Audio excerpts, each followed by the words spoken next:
Every day when I wake up as superintendent of schools, there is never a day that goes by without me thinking about, are we preparing kids for the future?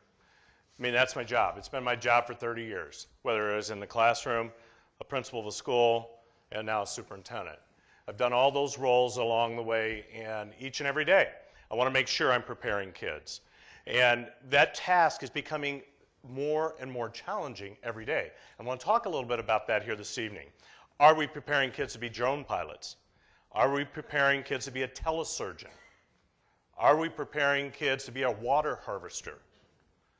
Are we preparing kids to be a digital printer, a bioprinter, digital designer? All of these things. These are jobs that some exist today, some are evolving today, some are going to be available 5 years down the road, and our kids are going to be ready to take that opportunity. So those are the things I think about with FutureReady. In our community, FutureReady Kids is a challenge that we focus on every day. And it begins in preschool. Our youngest learners in our community start at 3 years old. And we have some that go all the way through age 22. Most of our kids spend 13 years in our public schools here in our community. And each and every day that we have that instructional time, it's important to prepare them for those roles and responsibilities that are in the future. We also know that our kids today are our future workforce, and there are many, many paths that are in front of them. And we also know that the jobs that exist down the road aren't even available today. So how do you hit that target? And that's what keeps me up at night, thinking about how are we going to hit that target to prepare kids for that opportunity. The research says 40% of the jobs that our fifth graders will be employed in by the time they're 30 years old don't even exist. Don't even have a name. We don't even know what they are. So therefore, in our community, we're starting to think about, well, what does it take to prepare our kids? We know the academic coursework is critical. We know that. You know, the reading, the writing, the math, the science, the traditional core curriculum. We do a great job of that. However, some will argue that that becomes secondary, and I'm going to talk a little bit about what that means. That skills are the key, because we're preparing kids for things that we don't even know about. So they have to have a skill set to be able to be nimble and flexible and be able to innovate and create and be able to apply knowledge differently than when I was that age, much differently as I was prepared in my formative years. So talk a little bit about these skills. So in 220, we've started to think about in our classrooms every day, all the way along that journey, what is that skill set? One of those skills is digital citizenship. Technology is here, it's not going away, it's only going to continue to evolve. The iPhone wasn't even in existence until 2007. And holy cow, look what that's done to the world, let alone each and every day in our lives and what can happen with that little device in your pocket and the access to information you have. That responsibility, that citizenship, that digital citizenship is amazing, and it's overwhelming. It's overwhelming for our parents right now.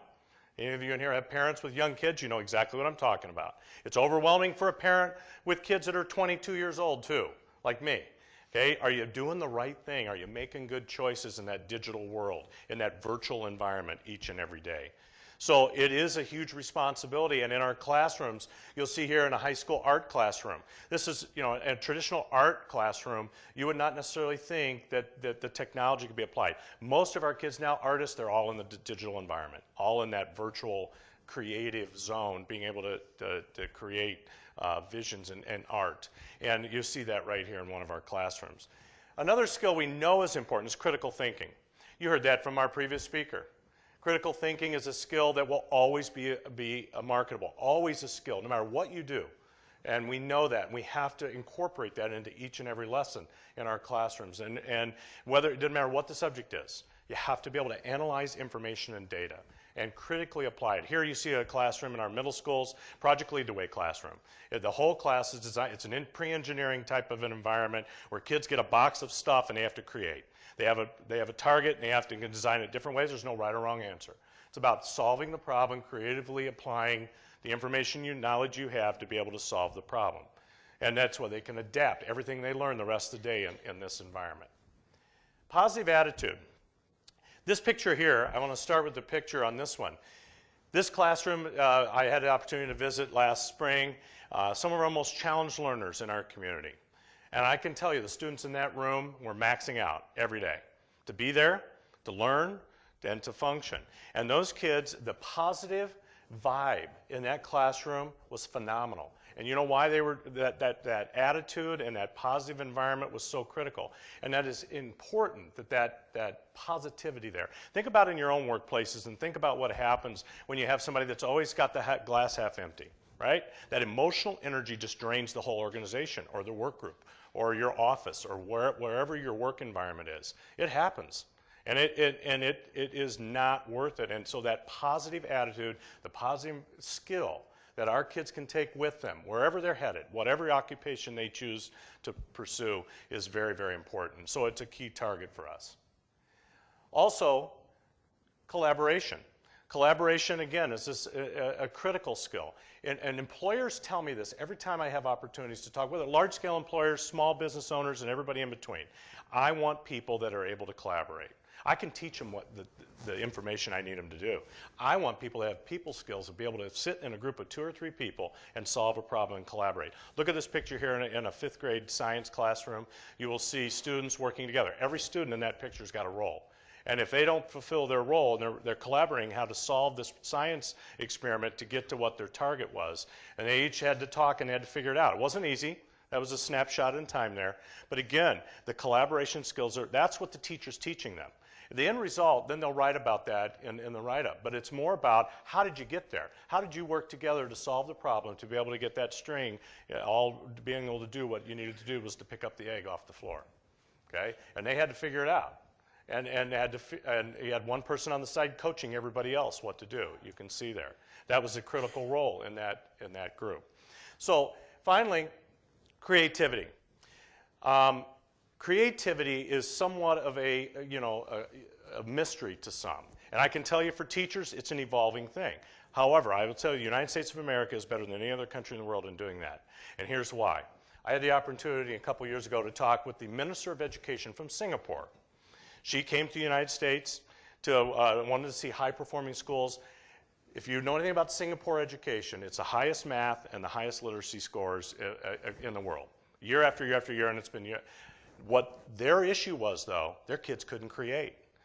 You know, they are skilled to the max. They can do all the skills, but they couldn't create, and their business communities were struggling, and still are, because they don't have that creativity, and then all the ideas come from the United States.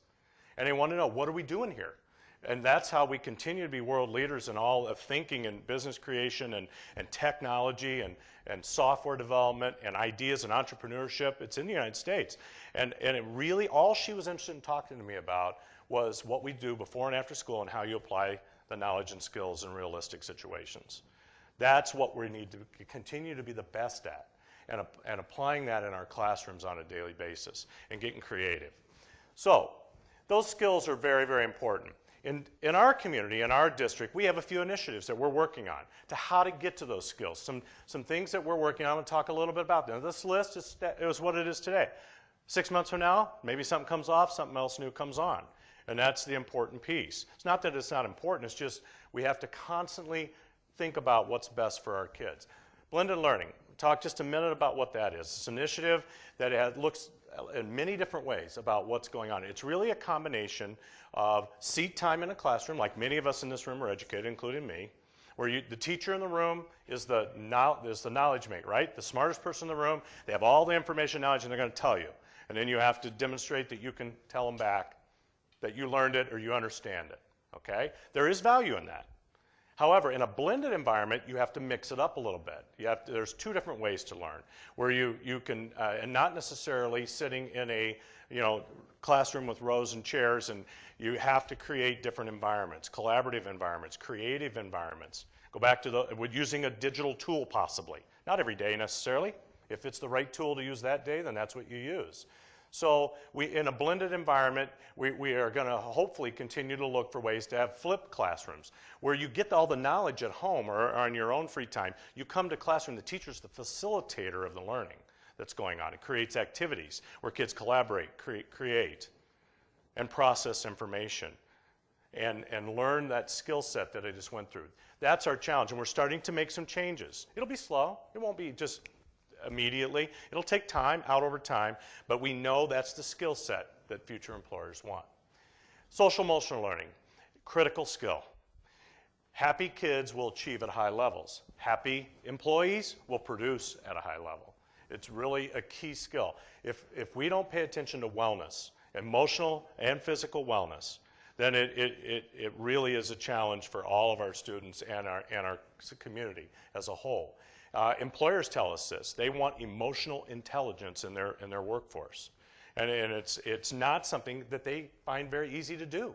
They tell us, you guys figure that out in K-12, will you? Because we need people that are emotionally stable and can come to work every day and be productive and hit the targets and the deadlines. I hear it all the time. And it's not easy. I can tell you as educators, it isn't easy for us too. It is a soft skill that we constantly work toward every day, trying to meet the mental health needs and the physical health needs of our students to make sure they're at a healthy level. Optimal time for learning. Oh, I had it too quick. Optimal time for learning. Right now in our community, we are engaged in a conversation about what's the best time for students to learn. Now, research continues. We're using facts and information. You know, we currently start our high school at 7:20 in the morning.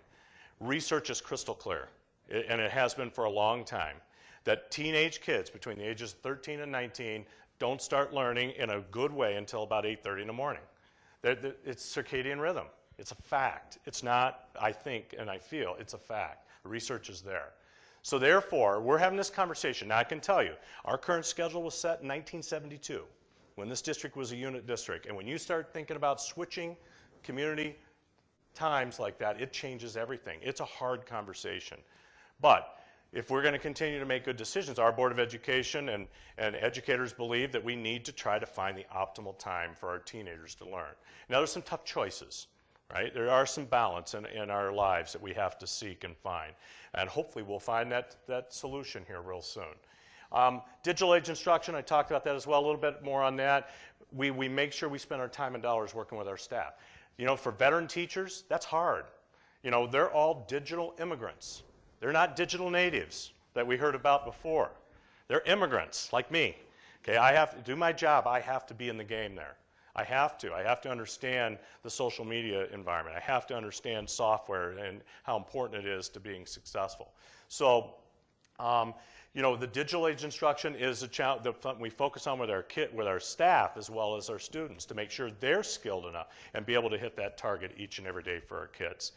I had the opportunity this summer to sit down with a Fortune 50 company, global company, right here in Illinois, and talk about what do you want for your future employees. Here's the two lists they gave me. Look at the 2015 list from a year ago. Take a look. Top of the list on both of them, complex problem solving, what I was just talking about. They said when we go to college campus and recruit kids, this is what we're looking for right here. We have a checklist. We go through it. Here's the talent we're looking for. This is the list.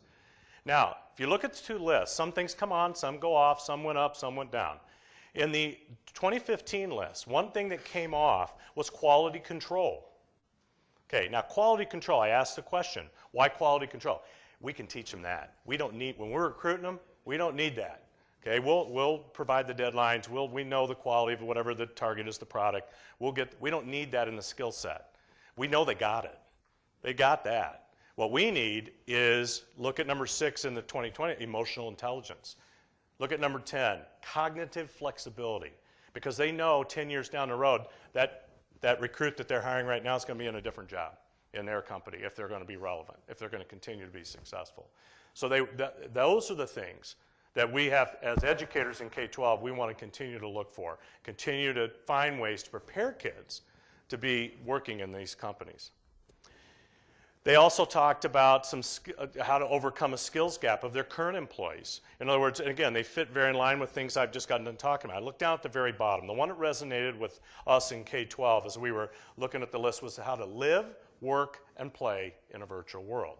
And they talked about, well, why those three? Live, all of us, we can't live our life without being able to navigate everything digital, right? Your bills, your money, your life, your social life, when you buy stuff. Just groceries, from clothes to everything, be able to navigate that environment. The work environment, there is not a job out there today that does not require some type of digital engagement and involvement. And finally, the play. They talked about the play is important. You have to recreate in that environment. You're going to continue to develop your skill in an appropriate and safe way, by the way. Something we work on daily with our students in our schools. But they talk, and that's important to them because they don't want to deal with that with their employees. You know, they say, again, K-12 people, figure this out. Give them the skill set that they've got that they can do all three of those things well by the time they get to us. And that's one of our charges and targets. So one list that also resonated with me when they started to look at their, you know, in their recruitment practices and they went out and looked throughout the marketplace to recruit talent, they have this list here, 10 things that require zero talent. And they build in questions and interviews and when they observe kids in work environments. And this list resonated with our educators. In fact, some of our coaches at our high school grabbed it when I shared it with them and really started to drive this in. Now look at this list. You know, being present. That means show up on time, be in the conversation. Doesn't mean necessarily physically, because we have virtual conferences, video conferences. I'm in those engaged on a daily basis in some type of a virtual engagement with colleagues or parents or whoever all over the place. But when you're doing that, don't be multitasking in three other things. Be in the moment. Be present, be in the moment. If you're working with two people, sit and work with them and make sure that's what you're focused on. And then move to the next thing after that. And that's hard. When our phones are buzzing, computers dinging, phones ringing, all those things. It's hard. It's very hard. The work ethic, effort, you know, two very basic skill sets that it becomes innate in people, and being able to provide that experience and focus on it on a daily basis in our classrooms is important. I'm going to skip down a little bit. Look at being coachable. You know, being coachable is something. You have to be that cognitive flexibility you saw on that previous list. It's huge. You can't just be in your lane all the time for 35 years anymore. It ain't going to happen. And everybody has to be able to adapt and be willing to accept that the constant is change. That's what the constant is, always being adaptable and flexible. Finally, be prepared. You know, do your homework, be prepared, understand what, you know, is out there. We all have instant access to information on a daily basis. We're in the information age, and it's such a critical skill. So that list it's free, it requires zero talent, and it's something that I know many of our teachers have used in their classrooms recently. So in conclusion, just want to say, you know, as I said when I started, there isn't a day goes by that I don't think about future-ready kids and what's that mean for our schools. And it is a journey. It's not a destination. So thank you for the ongoing community support for that. We have some of the best schools in the world in this community, and I'm certainly happy each and every day to be the superintendent here in Barrington. So thank you.